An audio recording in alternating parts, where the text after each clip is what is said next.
BJP और कांग्रेस क्यों मेरे मुखालिफ है। अरे तेलंगाना का इलेक्शन हो रहा है 119 सीटों पर, मगर 119 सीटों का जिक्र नहीं हो रहा है। सिर्फ आपके बेटे का, आपके भाई का, आप पर मर मिटने वाले का और आप इन तमाम के दूल्हे भाई का जिक्र हो रहा है पूरे तेलंगाना में। असदुद्दीन मजलिस, असदुद्दीन मजलिस। अरे मेरे भाई, मैं तो सिर्फ 9 सीट पर लड़ रहा हूं ना, क्यों तुमको बोलना पड़ता है मेरा नाम। मेरे तो 7 एमएलए हैं तेलंगाना में, 1 एमपी है तेलंगाना में, 2 कानून साज काउंसिल के मेंबर हैं, 44 अराकीन बल्दिया हैदराबाद में है, जलपल्ली में मेरा चेयरमैन है, भैंसा में मेरा 4 मर्तबा का चेयरमैन मेरा जाबिर है, निजामाबाद में मेरा डिप्टी मेयर है, कारपोरेटर है। मगर बताओ, हैदराबाद को जैसा पहुंचते बीजेपी के कायदीन और कांग्रेस के कायदीन मजलिस को गाली देते हैं, मजलिस को गाली देते हैं।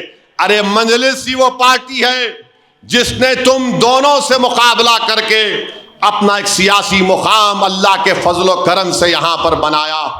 आज बीजेपी यहां पर बड़ी बड़ी बातें कर रही हैं। अमित शाह आकर कह रहे हैं मैं रिजर्वेशन को खत्म कर दूंगा। अमित शाह, रिजर्वेशन को आप नहीं खत्म कर सकते।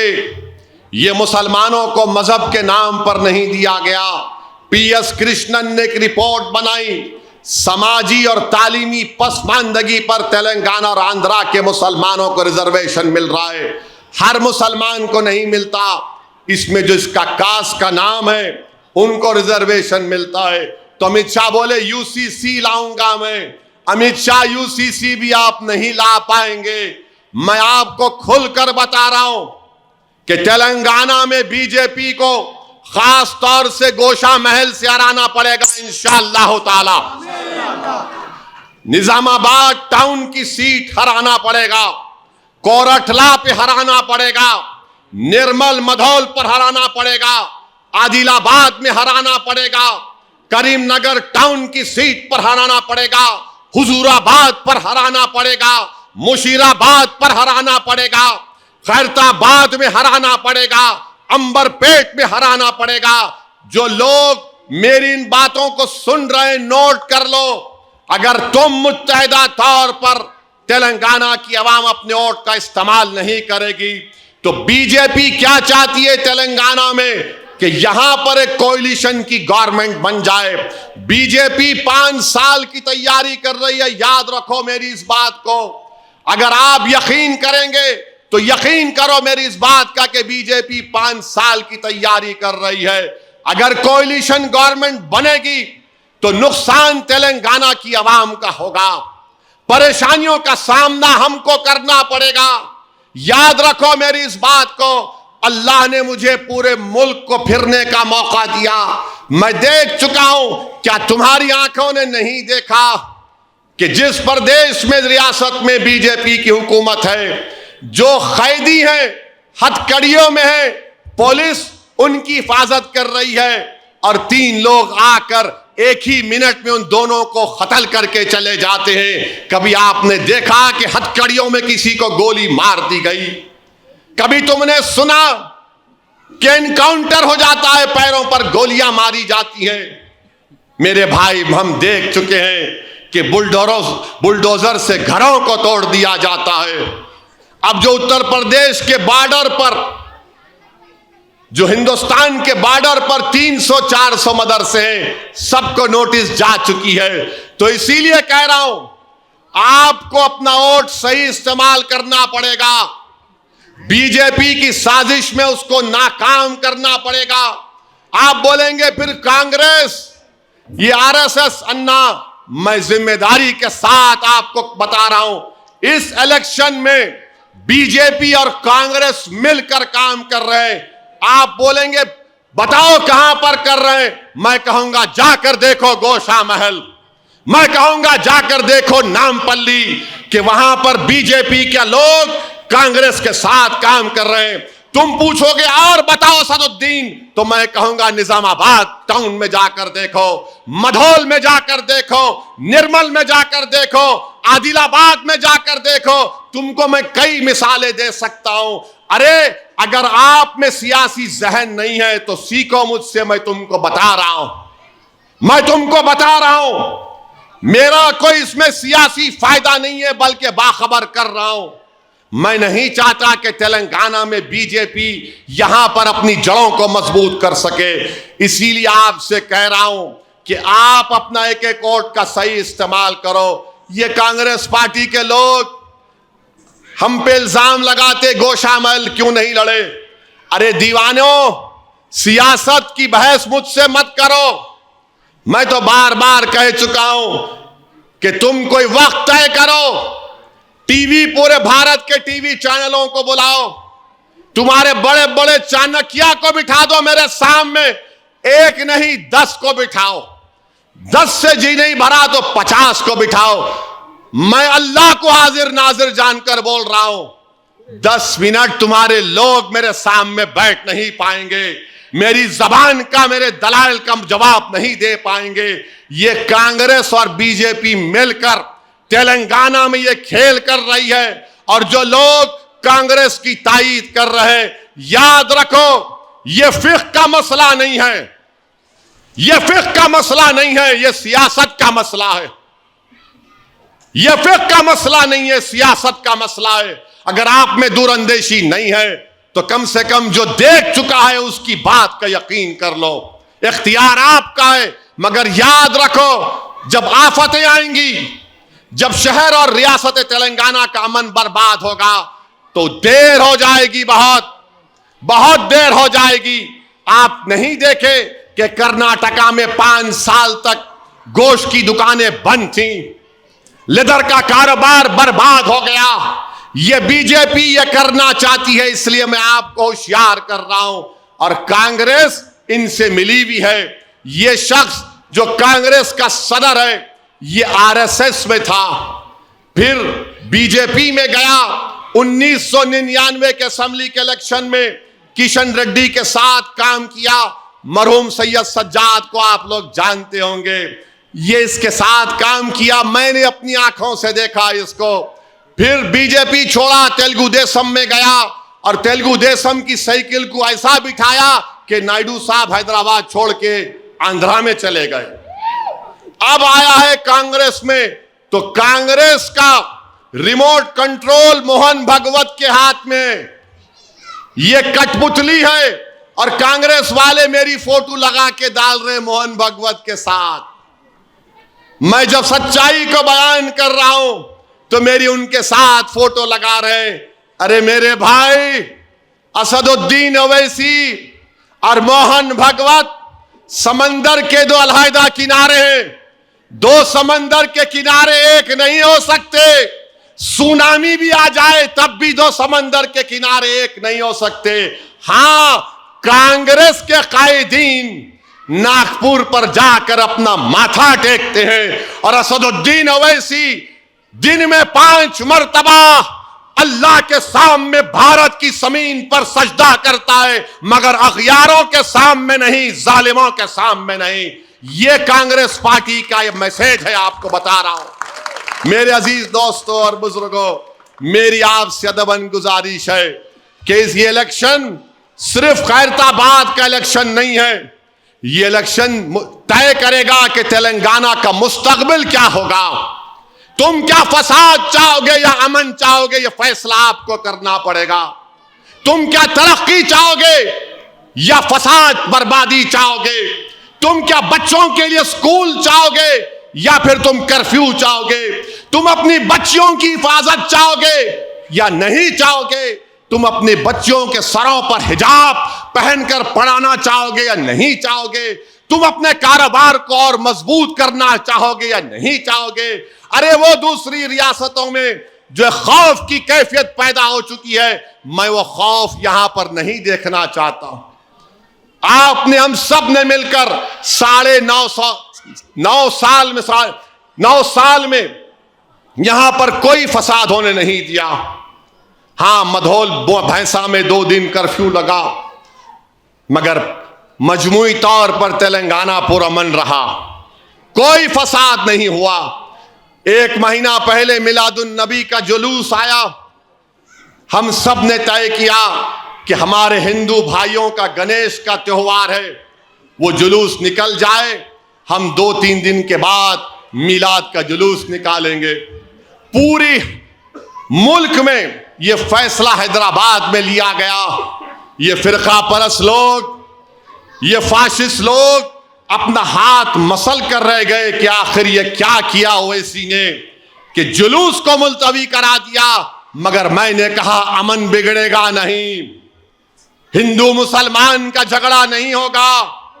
हमने ये फैसला लिया, ये तमाम फिरका परस्त ताकतों को परेशानी हो गई।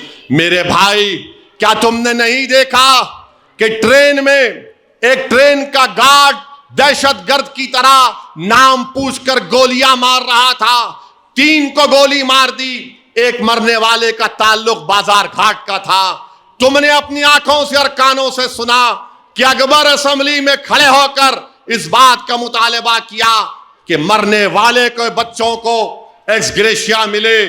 सीएम ने कहा दूंगा, अकबर ने कहा बेवा को नौकरी मिलनी चाहिए, नौकरी का कागज दिया गया। मजलिस ने पूछा 2 BHK मिलना चाहिए, उस बेवा को 2 BHK ही मिल गया। एक और मरने वाले का ताल्लुक राजस्थान से था। कांग्रेस की हुकूमत है, पूछो इन कांग्रेसियों से, पूछो इनसे, 1 पैसा नहीं मिला उस राजस्थान के मरने वाले को, उसकी बेवा को कुछ नहीं मिला, उसके बच्चों को कुछ नहीं मिला। हैदराबाद में क्यों मिला? क्योंकि तुम्हारी पार्टी मजलिस इत्तेहादुल मुस्लिमीन है, तुम्हारी ताकत है, तुम्हारा इत्तेहाद है, तुम्हारा दबदबा है कि हुकूमत ने जान लिया कि जब मजलिस ने पूछा है देना पड़ेगा। देना था राजस्थान में, नहीं दिए। राजस्थान में 1 पैसा नहीं दिया उसको। जुनैद और नसीर को राजस्थान में घाटमी का एक जगह है, उनको यही गांव रक्षक जो गांव के नाम को, मुकद्दस नाम को बदनाम कर रहे हैं, जुनैद नसीर को घाटमीका से किडनैप करके हरियाणा में ले जाकर जिंदा जला दिए। कौन पहुंचा जुनैद और नसीर के घर को? राजस्थान का चीफ मिनिस्टर, कांग्रेस का नहीं, असदुद्दीन ओवैसी गया। जब मैं नसीर के घर को गया तो यकीन मानो मुझे जानकर इतनी तकलीफ हुई। मुझे बताया गया ये 6 बच्चे हैं नसीर के भाई के, इसका भाई नीम पागल है। नसीर की जिम्मेदारी ये 6 बच्चों की थी। मैंने पूछा नसीर को कितने बच्चे थे? तो कहा नसीर को 5 बच्चे हैं। एक आदमी मर गया, 11 बच्चे यतीम हो गए। कितने पैसे दिए कांग्रेस ने? 15 लाख। कितने मिले अब तक? 5 लाख। बताओ, ये कांग्रेस की हुकूमत है। राजस्थान में उतने ही मुस्लिम अकलियत की आबादी, क्या बजट है मुस्लिम अकलियत का वहां पर? क्या बजट है मालूम आपको? 290 करोड़। क्या बजट है तेलंगाना में? क्या बजट है तेलंगाना में? 2200 करोड़। क्यों नहीं कांग्रेस बजट बढ़ाती वहां पर? यहां पर तो बड़ा डिक्लेरेशन किए, अरे वहां करना था राजस्थान में, मध्य प्रदेश में नहीं करे। क्यों नहीं करे? क्योंकि मालूम वहां पर मजलिस अभी ताकतवर नहीं है। यहां पर दूल्हे भाई खड़े हुए हैं, लट लेकर इनसे देखना है। मेरे अजीज दोस्तों और बुजुर्गों, ये कांग्रेस पार्टी का असली चेहरा है। मरने वाले तो मर गए, मगर कुछ नहीं किया उन्होंने वहां पर। अब यहां पर हमको जो किया जा रहा है, मैं आपको कहना चाहता हूं कि तेलंगाना में, आपके खैरताबाद में, ये आपका एमएलए मोटा है नहीं है? मोटा है नहीं? उन्हें जोर से बोला है नहीं है? ये मोटा क्या किया? उसमें भी खामियां हैं, उनको दूध के धुले हुए नहीं है। पोस्ट मैट्रिक स्कॉलरशिप में मोटा साहब ने, हम भी उसमें रोल अदा किए। मुस्लिम अकलियत को खैरताबाद की 28,360 बच्चों को MTF की स्कॉलरशिप मिली। कितने पैसे मिले? 9 करोड़। RTF में 28,185 मुस्लिम अकलियत के बच्चियों को RTF मिला। कितने पैसे मिले? 46 करोड़। चीफ मिनिस्टर की ओर से स्कॉलरशिप मजलिस ने शुरू कराई। खैरताबाद के कितने बच्चे आपके बाहर की यूनिवर्सिटी में, लंदन, अमेरिका, ऑस्ट्रेलिया में पढ़ रहे? 129। कितने पैसे स्कॉलरशिप के दिए गए? 21 करोड़। शादी मुबारक के कितने लोगों को खैरताबाद में शादी मुबारक का चेक मिला? 3,735 लोगों को शादी मुबारक का चेक मिला। कितने पैसे उसमें मिले उनको? 31 करोड़ 55 लाख रुपए। फिर 1 लाख की माइनॉरिटी फाइनेंस की स्कीम 210 लोगों को दी गई। कितनी कीमत पैसे दिए गए? 2 करोड़ 10 लाख। इमाम मौजम को जो महाना ऑनरेरियम मिलता है खैरताबाद असेंबली कॉन्स्टिट्यूंसी में 99, कितने महाना उनको पैसे मिलते? 4,80,000। कितने अब तक पैसे मिले उनको? 5 करोड़ 29 लाख। आसरा पेंशन कितना है खैरताबाद में? 4,345। मुस्लिम अकलियत कितने महाना उनको पैसे मिलते अकाउंट में? 1 करोड़ 90 लाख। कितने अब तक दिए गए? 102 करोड़ रुपए। कितने खैरताबाद के लोगों को इन स्कीमों में फायदा हुआ? 65,070। इन तमाम साल स्कीमों में कितने पैसे दिए गए? 216 करोड़ और 90 लाख रुपए। यह काम मजलिस ने किया। कांग्रेस पार्टी इल्जाम लगाती है हम पर। अरे इल्जाम तुम क्या लगाओगे? और कांग्रेस पार्टी ये बोलती है कि हम फुला कर देंगे। मेरे भाई, कब्रिस्तान का मसला है, जरूर है, मगर कब्रिस्तान के मसले में कोई ये नहीं बोलता आपको कि मजलिस की नुमाइंदगी पर तेलंगाना की हुकूमत ने मजीदपुर, खानापुर, कोंदुर्ग में 72 एकड़ कब्रिस्तान को दी और नुतंकल तुर्कापल्ली में 52 एकड़ यानी 110 एकड़ जमीन कब्रिस्तान के लिए दी गई है। यह काम मजलिस ने किया। यकीनन मैं मानता हूं आपकी इस बात को कि सोमाजी गुड़ा पे जो कब्रिस्तान की जमीन है वो आपको मिलनी चाहिए और मिलेगी इंशाअल्लाह ताला। मैं जिम्मेदारी ले रहा हूं, मिलेगी जमीन आपको। आपको परेशान होने की जरूरत नहीं है। हुकूमत ने भी ऐलान किया मगर कब्रिस्तान की जमीन मिलेगी। मोटा कहीं भागने वाला नहीं है, उसको पकड़ लिए तो बैठ जाता उन्हें। फिर ईदगाह की दीवार को उठाना है, इंशाअल्लाह वक्फ बोर्ड के पैसों से उठाने लगाएंगे। ड्रेनेज और स्टॉर्म वाटर मस्जिद अंसार के पास बहुत जरूरी है, यह काम होना चाहिए था, इसको करवाएंगे। फिर इलेक्ट्रिक पोल्स जरा कमजोर हैं, गवर्नमेंट प्राइमरी स्कूल की अपग्रेडेशन करना है, बड़ी बिल्डिंग बनाना है इंशाअल्लाह ताला, ये भी जरूरी बात है। एक गवर्नमेंट जूनियर डिग्री कॉलेज बच्चे और बच्चियों के लिए चाहिए, मगर यहां पर खैरताबाद में भी टेमरिस के स्कूल चल रहे हैं। पूरे तेलंगाना में 201 टेमरिस के स्कूल मजलिस की नुमाइंदगी पर हुकूमत ने कायम किए। 9.5 साल में 80,000 गरीबों के बच्चे और बच्चियां पढ़ के निकल गए। 1,30,000 पढ़ रहे हैं अभी। ये जूनियर कॉलेज में भी तब्दील हो गया। फिर गवर्नमेंट हॉस्पिटल है बड़ा गणेश के पास, जरा वहां पर अपग्रेडेशन करना है। बसेस की जरूरत है, सिकंदराबाद और अफजलगंज जा रहे, और स्ट्रीट लाइट का मसला है। मैं आपको बता रहा हूं ये मसाइल हैं, मगर मेरे भाई अब आप बोलेंगे इन मामू को क्यों वोट दो बोल रहे। मैं बीजेपी और कांग्रेस के बारे में आपको बता दिया। अहम बात अब बता रहा हूं आपको। यहां पर जो कांग्रेस की उम्मीदवार साहिबा है ना, उन्होंने पीजीआर की बेटी है ना, उनका भाई जुबली हिल का एमएलए था, है ना। अब भाई कहां है, बहन कहां है?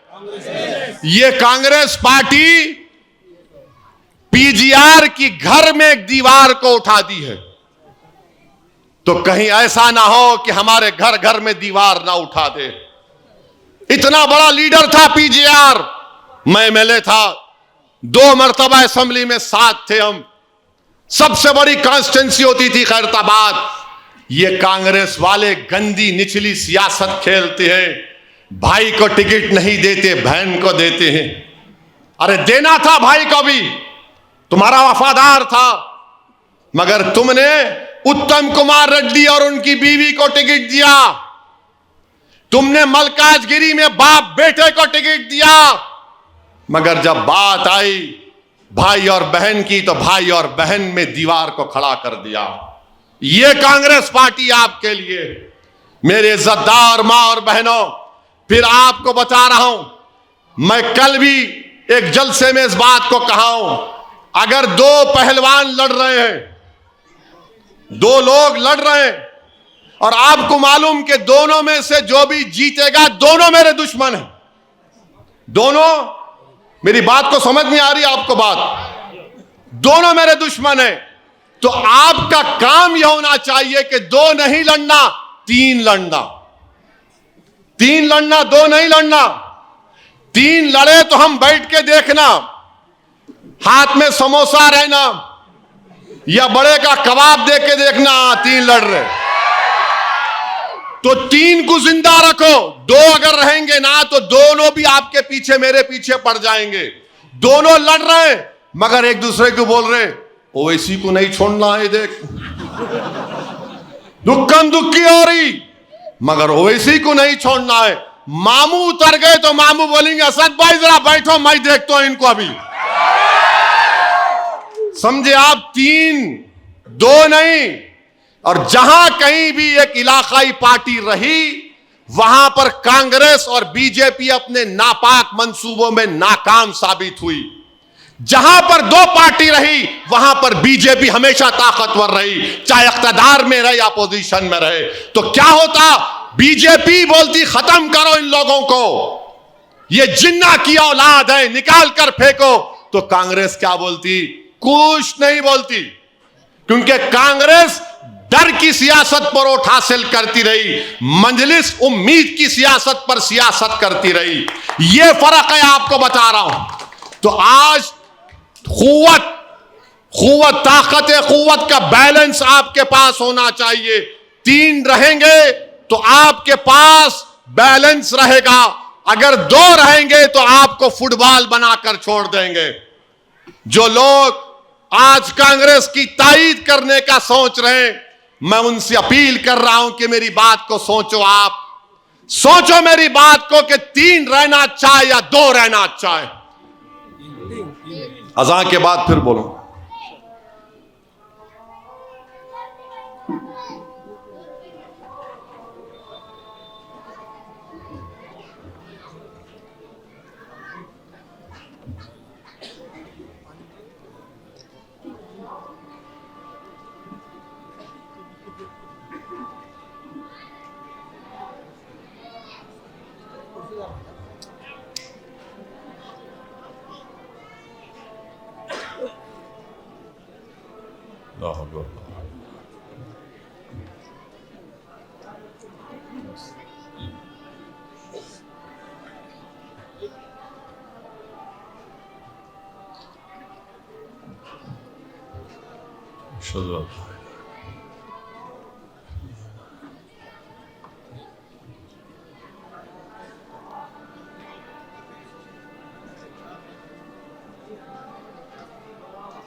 सल्लल्लाहु अलैहि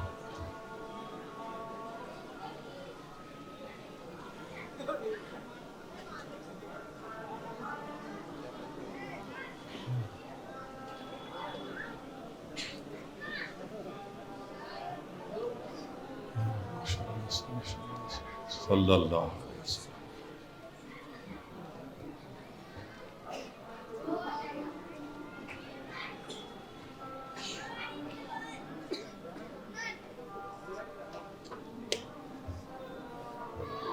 अशहदु अन्ना सल्लल्लाहु अलैहि वसल्लम।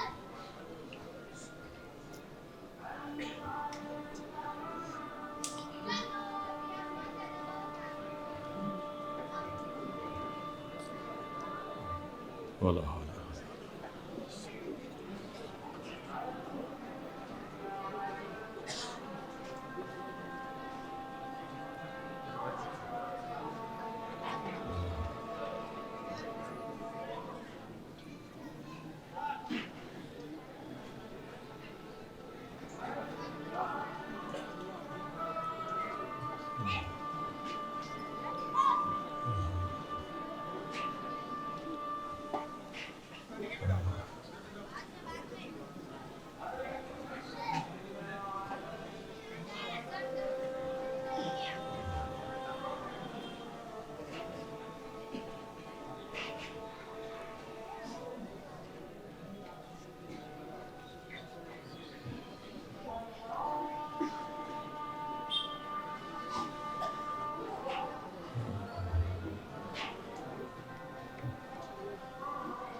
ला इलाहा।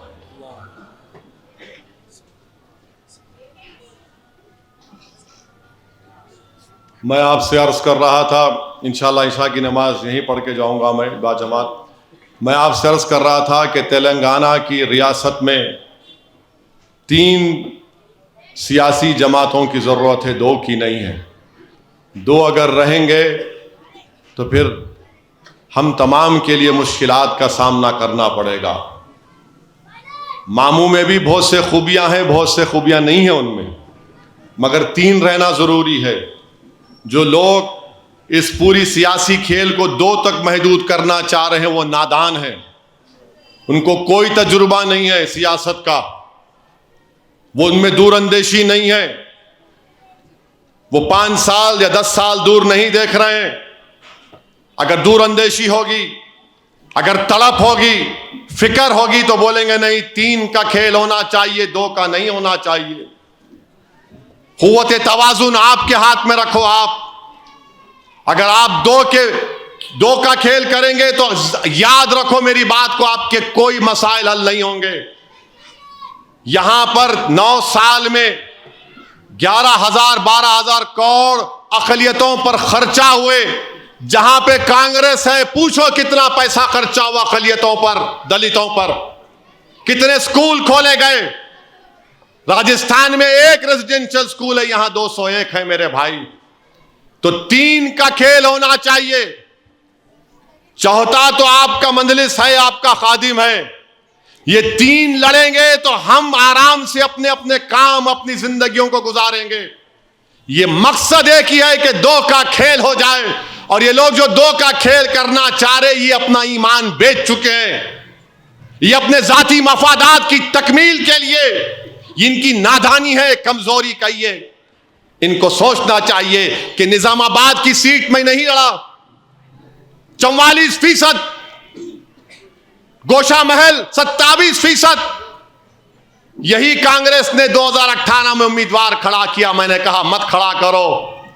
27,000 वोट लिए और बीजेपी 17,000 वोट से जीत गई सीट को।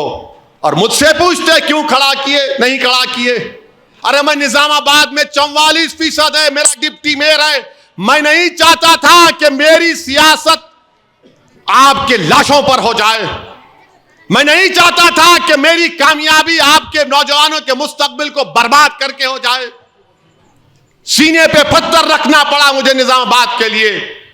मेरे अजीज दोस्तों और बुजुर्गों, मेरी आपसे अपील है कि मेरी इस बात पर गौर करिए। आप अंदाजा लगाइए कि मंजलिस क्या करना चाहती है और लोग क्या माहौल पैदा करना चाहते हैं। क्या आप अगर मेरी बात से मुत्तफिक हैं तो आप मामू का साथ देंगे 30 नवंबर को? हाथ उठाकर बताइए, मामू का साथ देंगे? तो 30 नवंबर के दिन मामू का साथ दीजिए और मेरे साथ नारा लगाइए, तेलंगाना जिंदाबाद, तेलंगाना जिंदाबाद, आरएसएस मुर्दाबाद। अरे मख्ते के लोगों में आवाज क्यों नहीं आ रही? आरएसएस मुर्दाबाद, आरएसएस। मालूम होना इन लोगों को, आरएसएस अन्ना को भी मालूम होना। ये आरएसएस अन्ना हमारी शेरवानी पे तनकीद किए। अरे असद साहब जिंदा ही रहते, नहीं फिक्र मत करो, तुम मेरी फिक्र मत करो, अपनी फिक्र करो। इन्हें मेरी शेरवानी पे आ गया, इसको नहीं मालूम शेरवानी परेशानी भी है। शेरवानी पे आ गया। खैर ठीक है, अपनी जबान से तूने नफरत का इजहार ही कर दिया। जो तेरे बाद दिल में छुपी थी, जालिम तेरी जुबान पे आ ही गई। मेरे अजीज दोस्तों और बुजुर्गों, मेरी आप तमाम से अपील है कि जहां पर मजलिस नहीं है वहां पर मामू का साथ दीजिए। और बीजेपी और कांग्रेस, मैं पहले भी कहा, आज भी कह रहा हूं कि कांग्रेस आरएसएस की मां है और आरएसएस बीजेपी को कंट्रोल करती है। अब हमारे मुल्क के वजीर आजम हैदराबाद को आएंगे और बोलेंगे, भाइयों बहनों, ओवैसी ऐसा करता है। अब तो हद ये हो गई कि राहुल गांधी की बहन भी बोल रही है कि ओवैसी सीट को कम खड़ा किए, क्या कि वो किए। मैं बोलूंगा मोहतरमा, आपको नहीं मालूम, ये हैदराबाद में हम लोग 3 मार करते, 3 मार अब जब हम करते तो आपको नहीं मालूम होगा। पहले आप देख लो कि आप ये जानो ने हो गया। एक बार रुक गए हम लोग, एक बार रुक गए, एक मस्जिद के लिए रुक गए, नमाज अज़ा के लिए। अमेठी की सीट राहुल गांधी कैसे हारे? मैं नहीं था, डील कर लिए थे। सिकंदराबाद की पार्लियामेंट में मेरा कैंडिडेट था, आप लोग बीजेपी को वोट दिए सिकंदराबाद के पार्लियामेंट इलेक्शन में। कितने नहीं दिए? हाथ उठाओ, हाथ उठाओ, डरो। कोई कैसा जीती बीजेपी? कैसा जीती? यही कांग्रेस की वजह से। तो इसलिए मेरी आपसे अपील है कि आप लोग 30 नवंबर के दिन अच्छा फैसला लीजिए। जहां पे मंजलिस है वहां पर पतंग को डाल के खींच दीजिए सबको, और जहां पे मंजलिस नहीं है वहां पर मामू को कामयाब करिए। मुस्तकबिल को सामने रखकर अच्छा फैसला लीजिए। आपका बेहद शुक्रिया। अस्सलाम वालेकुम व रहमतुल्लाहि व बरकातुहू।